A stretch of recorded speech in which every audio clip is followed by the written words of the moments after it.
03, 04 serta jajaran yang saya hormati, sesepuh kita Bapak Imron SE yang saya hormati, juga bapak-bapak jamaah pengajian Majelis Taklim RT 0304 Pondok Sukatani Permai yang saya hormati, dan mudah-mudahan dimuliakan oleh Allah Subhanahu wa Ta'ala. Amin. Amin.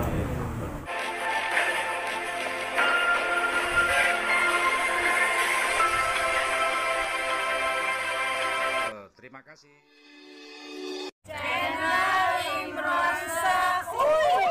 Syukur, marilah sama-sama kita panjatkan kehadirat Allah Subhanahu wa Ta'ala yang telah mencurahkan berbagai rahmat dan nikmat-Nya,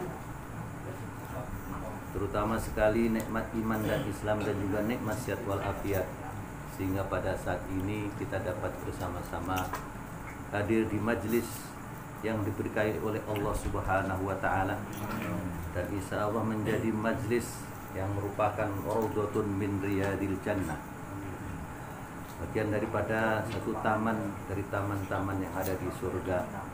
Amin Allahumma amin. Dan pada saat ini kita sama-sama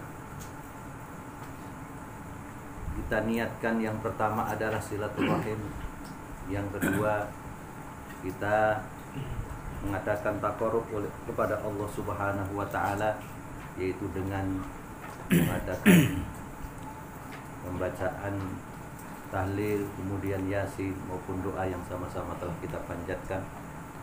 Dan insya Allah kita lanjutkan dengan taklim kita pada malam hari ini. Mudah-mudahan kita senantiasa mendapatkan bimbingan dan ridho dari Allah Subhanahu wa Ta'ala. Kita diberikan hidup yang istiqomah. Amin.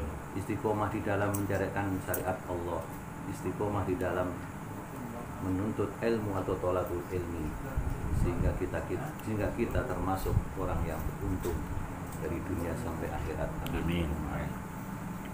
Salam serta salam tidak lupa kami sanjungkan kepada junjungan kita Nabi besar Muhammad sallallahu alaihi wasallam, para keluarga, para sahabat, para tabi'in, tabi'in, dan mudah-mudahan sampai kepada kita semua. Amin. Allahumma amin. Bapak-bapak hadirin yang saya hormati, kita masih melanjutkan taklim kita, yaitu materi fikih ya. Kita masih membahas rukun Islam yang keempat, yaitu shaum Ramadan atau puasa Ramadan. Puasa Ramadan ini adalah merupakan salah satu rukun daripada rukun yang ada di dalam agama kita, yaitu agama Islam. Sehingga bagi kaum muslimin, ketika masih menjumpai ya, diberikan umur panjang sehingga menjumpai bulan Ramadan, maka berkewajiban untuk menunaikan puasa di bulan Ramadan. Lah, puasa di bulan Ramadan ini diwajibkan pada, atau mulai diwajibkan pada bulan Sya'ban pada tahun kedua dari hijrah Nabi kita Muhammad sallallahu alaihi wasallam. Jadi Nabi kita Muhammad sallallahu alaihi wasallam itu menjalankan puasa sebanyak 9 kali. 9 kali bulan Ramadan.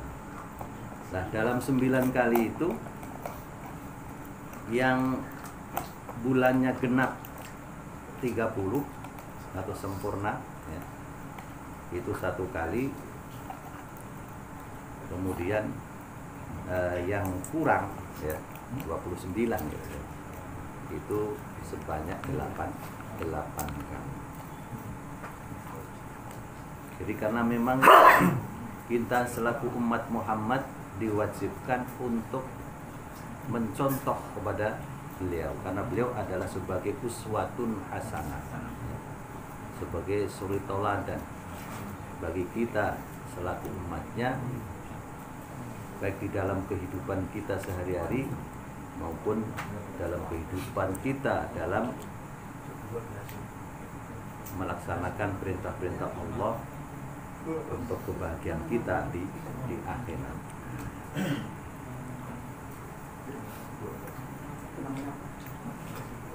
Bapak-bapak hadirin yang saya hormati, dah puasa, kalau kita bicara puasa, ini ada 4 bagian dikatakan. Yang pertama adalah puasanya orang umum. Orang umum. Yang kedua adalah puasanya orang khusus. Kemudian yang ketiga adalah khususil khusus. Adapun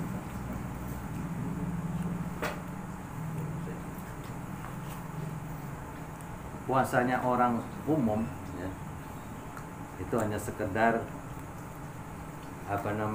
menahan dahaga, menahan lapar, menjauhi sahur. Tapi kalau puasanya orang khusus, di samping memang menjaga dahaga, artinya tidak makan, tidak minum, ya, tapi juga menjaga anggota kita jangan sampai berbuat hal-hal yang dilarang oleh Allah Subhanahu wa taala atau hal-hal yang menjurus kepada durhaka kepada Allah Subhanahu wa taala. Nah, ini tingkatannya lebih berat, ya, kalau puasa khusus.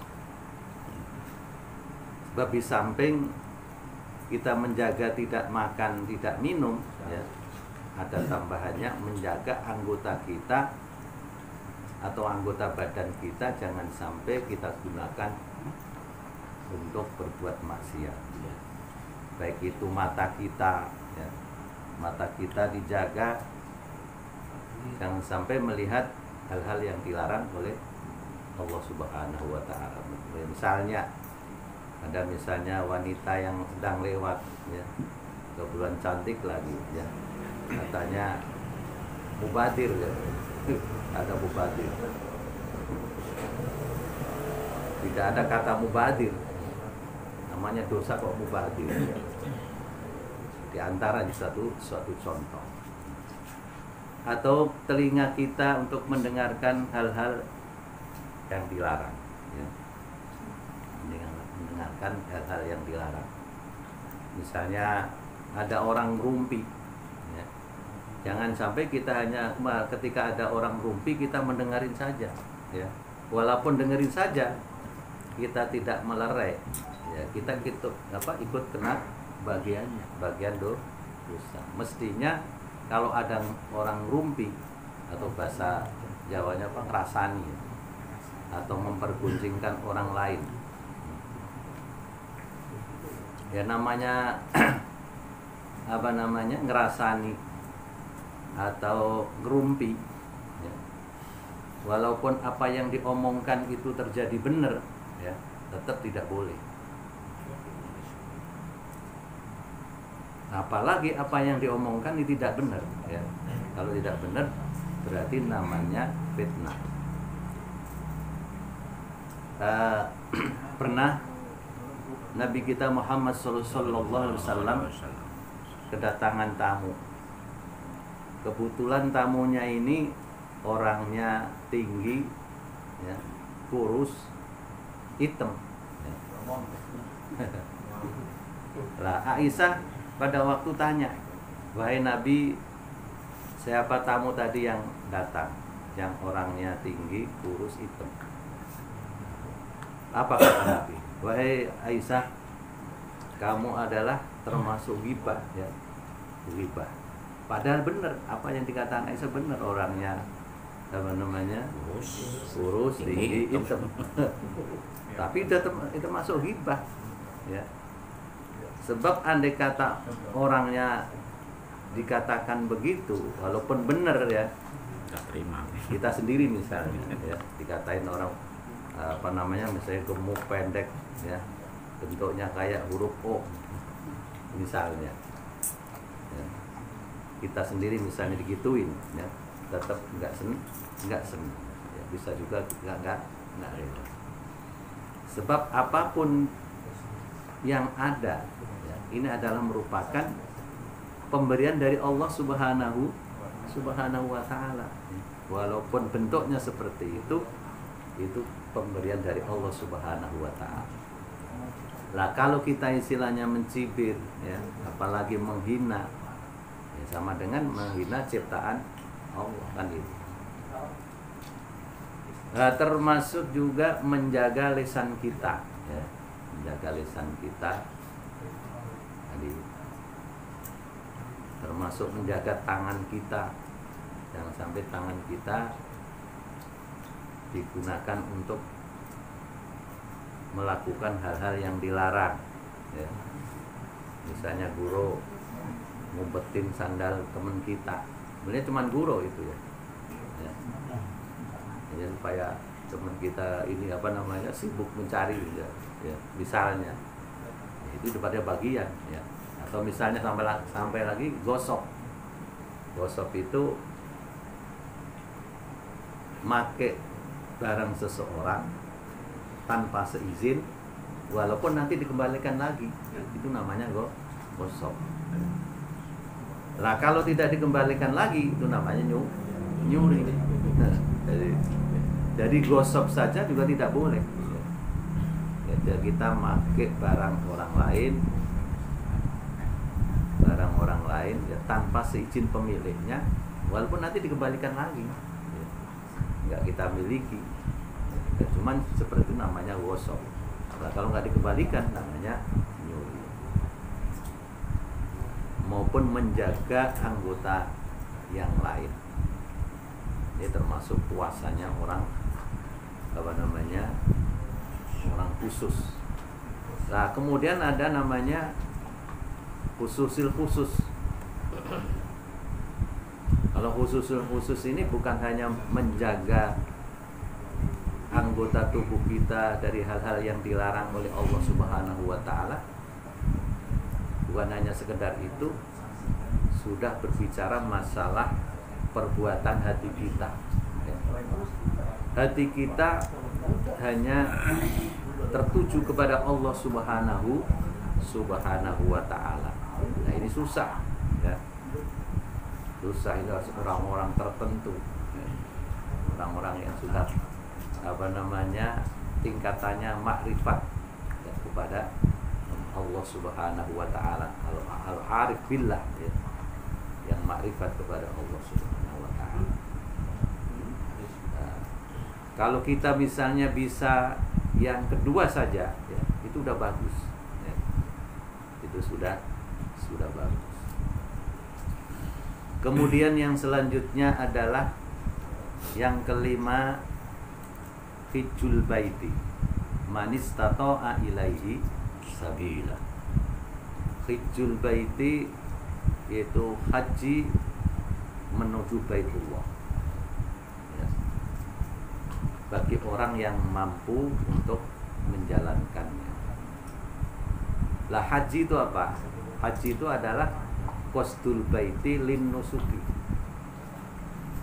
menuju Baitullah untuk ibadah, ya. Sebab bapak-bapak jangan dikira, ya, semua orang yang berangkat ke Baitullah itu tujuannya ibadah, ya. Ada yang ke Baitullah itu tujuannya untuk tamasa, itu ada. Hanya untuk sekedar jalan-jalan, refreshing, ya. Apalagi orang-orang yang tergolong the have, ya, yang banyak duitnya. Jadi umroh itu dijadikan semacam, ya, itu tadi refreshing. Walaupun memang di dalam pelaksanaan umroh, di dalam pelaksanaan ibadah haji itu banyak sekali nikmat yang kita dapat, ya, bahkan nikmat yang luar biasa, ya. Karena bukan hanya sekedar nikmat lahiriah, tapi juga menyangkut nikmat batiniah. Sebab kita berkunjung ke Baitullah ini tidak seperti kita berkunjung misalnya ke Bali. Tidak seperti kita berkunjung kembali. Kalau kita ke Bali misalnya niatnya adalah jalan-jalan refreshing ya. Lah habis dari Bali ya sudah. Tapi kalau kita misalnya melaksanakan umroh atau melaksanakan ibadah haji ya, nanti setelah kita pulang atau bahkan kita belum pulang juga, kita rindu untuk kembali kepada Baitullah atau kembali ke Baitullah untuk melaksanakan umroh maupun haji ya. Itu hampir setiap orang yang sudah pernah melaksanakan ibadah umroh atau haji ya, kepingin lagi untuk bisa melaksanakan ibadah haji atau umroh. Nah, itu suatu bukti bahwa di dalam pelaksanaan ibadah haji maupun umroh ini adalah mengandung nikmat yang luar biasa, sehingga ada keterkaitan atau keterpautan diri kita terhadap Baitullah. Ada daya tarik tersendiri, sehingga ya kalau sudah sekali kepengen 2 kali, kepengen 3 kali dan seterusnya. Bahkan yang berduit setiap tahun ya melaksanakan umroh misalnya kalau tidak haji. Nah inilah ibadah haji. Lah ibadah haji ini adalah merupakan ibadah yang paripurna. Mengapa ibadah haji itu merupakan ibadah yang paripurna? Karena ibadah haji bukan hanya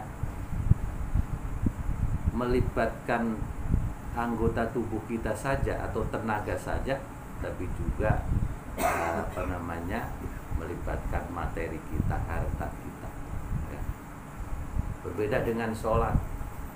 Kalau sholat badan kita yang penting sehat ya, atau bahkan juga sakit juga tetap sholat. Artinya badan kita tidak memerlukan biaya ya. Tapi kalau ibadah haji di samping badan kita sehat juga harus punya bekal ya. Harus punya bekal untuk sampai kepada Baitullah, bukan hanya sampai saja, tapi untuk juga biaya hidup selama di dalam perjalanan dan di sana, dan juga keluarga yang ada di rumah. Jika ibadah haji ini merupakan ibadah yang paling paripurna. Makanya suatu ibadah yang menurut saya ya paling nikmat itu ibadah haji ya. Maka Nabi Adam alaihissalam itu sampai melaksanakan ibadah haji disebutkan arba'ina sanata ya, 40 tahun, berarti 40 kali. Beliau berangkat dari India dengan jalan kaki. Bayangkan Mbak ya, dari India menuju Makkah jalan kaki. Ini Nabi kita, Nabi Adam alaihissalam, moyang kita ya, Nabi Adam berhaji sampai 40 kali. 40 tahun berarti 40 kali. Karena memang itu tadi luar biasa ya. Di samping merupakan ibadah paripurna, juga pahalanya luar biasa. Karena janji Allah, kalau kita mendapatkan haji yang mabrur, tidak ada lain balasannya kecuali surga. Bapak-bapak hadirin yang saya hormati, saya rasa pengajian pada malam hari ini kita cukupkan sekian. Insyaallah nanti pada minggu-minggu berikutnya kita lanjutkan. Mudah-mudahan apa yang kita sampaikan, terus saya sampaikan bermanfaat khususnya saya pribadi dan umumnya kepada jamaah, dan kurang lebihnya mohon maaf. Saya akhiri, wallahul muwaffiq ila aqwamit thoriq. Assalamualaikum warahmatullahi wabarakatuh.